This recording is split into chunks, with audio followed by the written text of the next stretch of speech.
গোবরডাঙ্গার মুকুটে একের পর এক পালক। সবচেয়ে বড় মূর্তি তৈরির প্রতিযোগিতার যুগে ক্ষুদ্রতম দুর্গা মূর্তি তৈরি করে জনসমক্ষে তাক লাগিয়ে দিয়েছিলেন তিনি।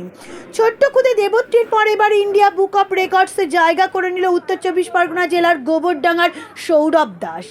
পেশায় ব্যবসায়ী বাবা স্বপন দাস এবং গৃহবধূ মা রীতা দাসের পুত্র সৌরভ গৃহশিক্ষকতার করে জীবিকা নির্বাহ করেন। ছোটবেলা থেকে শিল্পকর্মের প্রতি আগ্রহ ছিল। প্রাথমিক বিদ্যালয়ে পড়ার সময় থেকেই মাটি, প্লাস্টার অফ প্যারিস দিয়ে মূর্তি ও খেলনা গড়তেন। জীবিকার পাশাপাশি রাতের পর রাত জেগে মাইক্রো আর্টের কাজ করেন তিনি।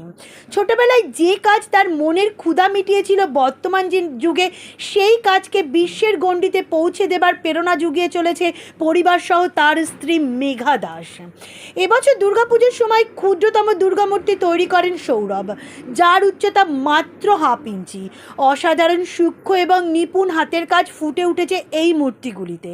তিনি ছোট মূর্তি তৈরির পাশাপাশি চাল, ডাল, সর্ষে এবং চকের উপর তুলে ধরেন তার অসাধারণ কারুকার্য।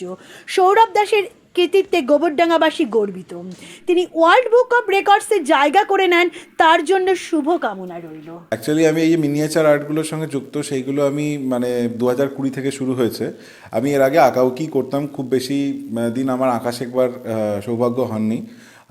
আমার যার জন্য আমি এতদূর পৌঁছেছি, শ্রদ্ধেয় আমার গুরুদেব শ্রী অমল আচার্য মহাশয়, তাকে আমি আন্তরিকভাবে ধন্যবাদ এবং তার চরণে শতকোটি প্রণাম জানাতে চাই যে তার জন্যে আজকে আমি এতদূর পৌঁছতে পেরেছি। তো 2020 পর থেকে আমি মোটামুটি এই মাইক্রো আর্টের সঙ্গে যুক্ত।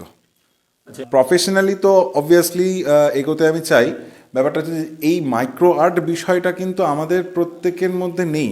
এটা কিন্তু খুব কম সংখ্যক মানুষ কিন্তু এই সম্পর্কে জানে প্লাস বোঝে। কিন্তু অ্যাকচুয়ালি এই আর্টটা আমাদের ক্ষুদ্রাতি ক্ষুদ্র চিন্তাধারাকে কিন্তু প্রকাশ করে তোলে। যেমন চালের মধ্যে আঁকা, ডালের মধ্যে আঁকা, যেমন ধরুন বিভিন্ন রকমের বীজগুলোতে আঁকা।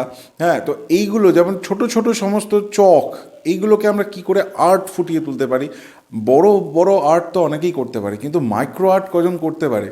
তো সেই দিক থেকে বিচার করলে আমার একটা ইচ্ছা আছে যে যারা বাচ্চাদেরকে আর্ট শেখাতে চান, সেখানে নর্মাল পেইন্টিং বা ড্রয়িংয়ের বাইরেও কিছু আর্ট ফর্ম থাকে, সেই আর্ট ফর্মের মধ্যে মাইক্রো আর্টও একটা পড়ে। তো আমার মনে হয় যে সেইটাকে যদি একটা অন্য জায়গায় নিয়ে যাওয়া যায়, ফিনান্সিয়ালি, সেই দিক থেকে আমার চিন্তা ভাবনা আছে কিছু একটা স্কুল খোলার।